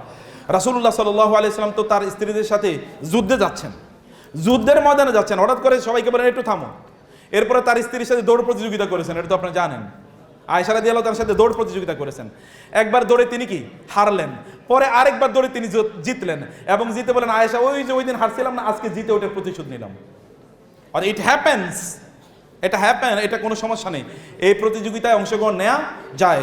শর্ত হলো যে এখানে আপনার ভয়েসটা যেন পুরুষদের কাছে না চলে যায়। কারণ সালাফদের মধ্যে কেউ কেউ বলেছেন সৌতুল মারআতি আওরাতুন, নারীদের কণ্ঠটাও এটা পর্দা। অতএব আননেসেসারিলি অপ্রয়োজনে আপনার কণ্ঠ পুরুষদেরকে শোনানোর প্রয়োজন নাই। আমি আমার ছাত্রদের কাছ থেকে অনেকের ব্যাপারে এটা শুনেছি, কোনো একটা মেয়ে কেবলমাত্র ফোনে তাকে একটু বলেছে হ্যালো, এরপরে ও কাইট হয়ে গেছে। গতকাল ইন্টারেস্টিং ঘটনা, আমার এক স্টুডেন্ট, ফিমেল স্টুডেন্ট এবং খুবই বৃদ্ধ স্টুডেন্ট, ফোন দিয়ে কাঁদতেছে, স্যার স্যার স্যার স্যার কি হয়েছে বলেন। বলে, স্যার আমি তো আমার ওইখানের কথাই বলছি, ওইখানে পড়তে দিয়েছিলাম আমার ছেলেকে, ওইখানে ওদের সাথেই কোনো একটা মেয়ে, এবং ওইখানে মেয়েরা তারা পর্দা মেনটেন করে তারা ক্লাস করে, কোনো একটা মেয়ের ও একটু আওয়াজ শুনছে, শোনার পর থেকে ওই মেয়ের পিছনে সে পড়ে গেছে। এখন তো পাগল স্যার, এখন ওরা ডাক্তার দেখানো ছাড়া কোনো উপায় নেই। বলা হয় ফিমেল ভয়েসেস আর সেডাকটিভ, ফিমেল ভয়েসেস আর সেডাকটিভ। অতএব ভয়েসটা অন্য কাউকে আপনি শোনাবেন না। আর হচ্ছে পর্দা হচ্ছে আপনি অবশ্যই আপনার মুখ ঢেকে রাখবেন, অবশ্যই এটা কম্পালসারি ফরজ, মুখ ঢেকে রাখবেন। হাত এবং পাও আপনি মোজা ব্যবহার করবেন ইনশাআল্লাহ। অপ্রয়োজনে কথাবার্তা বলবেন না, যতটুকু প্রয়োজন ততটুকু পর্যন্ত আপনি কথাবার্তা বলতে পারেন ইনশাআল্লাহ, যতটুকু প্রয়োজন আছে, প্রয়োজনের বাইরে না। একজন মুসলিম নারী হিসেবে চিকিৎসা পেশায় কেরিয়ার গড়ার চিন্তা করা এবং ঘরের বাইরে চেম্বারে গিয়ে রুগী দেখলে কি পর্দার বিধান লঙ্ঘন হবে? আর যেহেতু মহিলা পুরুষ দুই ধরনের রুগী থাকে হাসপাতালে, তাই মহিলা ডাক্তার যদি পুরুষ রুগীকে দেখে বা রোগ নির্ণয়ের উদ্দেশ্যে পরীক্ষা করে, তাহলে কি শরিয়া এর বিধান লঙ্ঘন হবে কিনা? এক নম্বর কথা হচ্ছে, প্রিয় বোন, আপনি চাইবেন কেবলমাত্র ফিমেলদের চিকিৎসা করার জন্য, কারণ আপনারা মেডিকেল সায়েন্স এটা প্রফেশন হিসাবে, আমি আগে বলছি মোস্ট ভার্চুয়াস প্রফেশন, সবচেয়ে সওয়াবের একটা প্রফেশন এটা। আমরা মসজিদে গেলে 70,000 ফেরেশতা আমাদের জন্য দোয়া করবে না। অন্য সহিহ হাদিসে এসে কোনো একজন ব্যক্তি যদি কাউকে দেখতে যান, তাহলে সে জান্নাতের মধ্যে হাঁটছেন। আপনি যদি কোনো ডাক্তার হিসেবে কোনো রুগী দেখেন, তার মানে আপনি জান্নাতের মধ্যে আছেন, এটা সহিহ হাদিসের কথা। তো ফলে আপনি তো ইবাদত করছেন, কোনো সমস্যা নেই, কিন্তু এটাকে টাকা ইনকামের মেশিন যেন আমরা না বানাই। তাইলে আমি প্রচুর পরিমাণ রুগী দেখবো, তাইলে প্রচুর ইনকাম করব, এটা যেন না হয়। আপনি কেবল ফিমেল দেখেন, আর রিজিকের দায়িত্ব তো মহান আল্লাহ সুবহানাহু ওয়া তাআলার। 2 নম্বর বিষয় হচ্ছে, যদি আপনাকে পুরুষ রোগী দেখতেই হয়, তাহলে আলাদা গ্লাভস ব্যবহার করে নেবেন, যেন তার শরীরের সাথে আপনার শরীরটা না লাগে। মোটা গ্লাভস ব্যবহার করবেন, এর মাধ্যমে আপনি তাদের চিকিৎসা করবেন ইনশাআল্লাহ। আমার ইচ্ছা ছিল MBBS শেষ করে দেশের বাইরের একটা বিশ্ববিদ্যালয় থেকে ডিগ্রি নেবার, কিন্তু বিধর্মী রাষ্ট্রে ডিগ্রি নেওয়ার জন্য যাওয়া কি আমার উচিত হবে? আর গেলেও কি মেনে আমাকে যেতে হবে? আর আমি কি সেখানকার বিধর্মী বোনদের দিনের দাওয়াত দিতে পারবো? আর মহিলাদের দিনের দাওয়াত দেয়া এবং দাওয়ার কার্যক্রম সম্পর্কে ইসলাম কি বলে? আচ্ছা, খুবই চমৎকার প্রশ্ন। আপনি বাইরে পড়াশোনা করার জন্য 2টি জিনিসের কথা বলছি। 1 নম্বর হচ্ছে দ্বীনি, ধর্মীয় কোনো জ্ঞান অন্য ধর্মের কোনো ব্যক্তির কাছ থেকে গ্রহণ করা জায়েজ নাই, কারণ অন্য ধর্মের কোনো ব্যক্তি তো ওই ধর্মের ব্যাপারে সঠিকভাবে গভীরভাবে তিনি জানেনই না। ফলে সাধারণত অন্য কোনো ধর্মের ব্যক্তির কাছ থেকে আপনার ধর্মের জ্ঞান নেওয়া দরকার নাই, কারণ প্রচুর পরিমাণ ইসলামিক স্কলার আছে, আপনি তাদের কাছ থেকে জ্ঞান নেবেন। আর যদি এটা দুনিয়ার কোনো জ্ঞান হয়, যেমন মেডিকেল সায়েন্স, তাইলে আপনি যারা এই ফিল্ডে যারা এক্সপার্ট, তাদের কাছ থেকে আপনি জ্ঞান নিতে পারবেন, তাতে কোনো সমস্যা নেই। বিদেশে গিয়ে জ্ঞান নিতে পারবেন কিনা যাওয়ার জন্য 1 নম্বর শর্ত হচ্ছে আপনার সাথে মাহরাম থাকতে হবে, সফরের জন্য মাহরাম জরুরি। এবং 2 নম্বর শর্ত হলো যে যেখানে আপনি যাচ্ছেন ওইখানে আপনি শরিয়া মেনটেন করে আপনার জীবন পরিচালনা করার এই সুযোগ থাকতে হবে। যেখানে আপনি নামাজ পড়তে পারছেন, হালাল খেতে পাচ্ছেন, সেখানে আপনার ফ্রেমিক্সিং বা ছেলেদের সাথে গল্প করবেন, উঠা বসা করবেন, এগুলো বাধ্যতামূলক না, তাইলে কেবলমাত্র যেতে পারবেন। যদি ওইখানে গিয়ে আপনি দিন প্র্যাকটিস করতে পারবেন না, এরকম কোনো সম্ভাবনা থাকে, শরিয়া মেনটেন করতে পারবেন না, এরকম কোনো সম্ভাবনা থাকে, হালালভাবে চলতে পারবেন না, এরকম কোনো সম্ভাবনা থাকে, তাইলে এই জায়গায় যাওয়া আপনার জন্য জায়েজ নেই। আপনি তাহলে দেশে জ্ঞান অর্জন করবেন ইনশাআল্লাহ। আল্লাহ যদি বারাকা দেন, এই জ্ঞানের মাধ্যমেই তিনি বারাকা দিতে পারেন। এবং লাস্টলি আপনি সেখানে দাওয়াতি কাজ তো করবেন ইনশাআল্লাহ, বোনদের মাঝে দাওয়াতি কাজ তো করবেনই। এই উদ্দেশ্যে যদি আপনি যান, তাহলে ইনশাআল্লাহ আপনার যাওয়াটা অবশ্যই সওয়াবের কাজ হবে। অনেক অনেক ধন্যবাদ। আচ্ছা, দেয়ালিকা বিজয়ী তো স্যার বললে ভালো হতো। দেয়ালিকা আমাদের বোনেরা এখানে তারা দেয়ালিকা অংশগ্রহণ করেছেন, এর মধ্যে 5ম হয়েছেন জাকিয়া সুলতানা, ব্যাচ 30। আমরা তাকে মোবারকবাদ জানাই, মারহাবা বলবেন না? মাশাআল্লাহ। চতুর্থ হয়েছেন যৌথভাবে হাবিবা আক্তার ব্যাচ 30 এবং শাজনিন কাউসার অর্পা ব্যাচ 29, মারহাবা মোবারকবাদ। তৃতীয় যৌথভাবে নূরে আসমা নুরি এবং গ্রুপ ওয়ার্ক করেছেন নাবিলা, ফাইজা, হুমায়রা, ফাতেমা, নিহা এবং সঞ্জিদা। এগেন আপনাদেরকেও কংগ্রাচুলেশন। দ্বিতীয় হয়েছেন ফারিহা জাহান ব্যাচ 29। সব কি ব্যাচ 29 নিয়ে যাচ্ছে নাকি? ঘটনা কি? তো মোস্ট ব্রিলিয়েন্ট মানে ব্যাচ মনে হচ্ছে আমার কাছে। হ্যাঁ কিরে ভাই, আপনাদের জন্য এখানে কোনো সুসংবাদ নাই? মানে কি আপনাদের ব্যাচ 29 নিয়ে কি আগ্রহ তৈরি হচ্ছে নাকি? আস্তে আস্তে। হ্যাঁ, সেকেন্ড হয়েছে তাহলে ফারিহা জাহান ব্যাচ 29। ফার্স্ট হয়েছে ফাতেমা ইসলাম ব্যাচ 29। মারহাবা মারহাবা। ওকে, মোবারকবাদ সবাইকে, অনেক ধন্যবাদ, অনেক কৃতজ্ঞতা। জাযাকুমুল্লাহ খায়ের, বারাকাল্লাহু ফীকুম। হাযা ওয়া সাল্লাল্লাহু সুবহানাহু ওয়া তাআলা নবিয়িনা মুহাম্মদ ওয়া আলা আলিহি ওয়া সাহবিহি আজমাইন। সুবহানাকা আল্লাহুম্মা ওয়া বিহামদিকা আশহাদু আল্লা ইলাহা ইল্লা আনতা আস্তাগফিরুকা ওয়া আতুবু ইলাইক। ওয়াসসালামু আলাইকুম ওয়া রাহমাতুল্লাহি ওয়া বারাকাতুহু।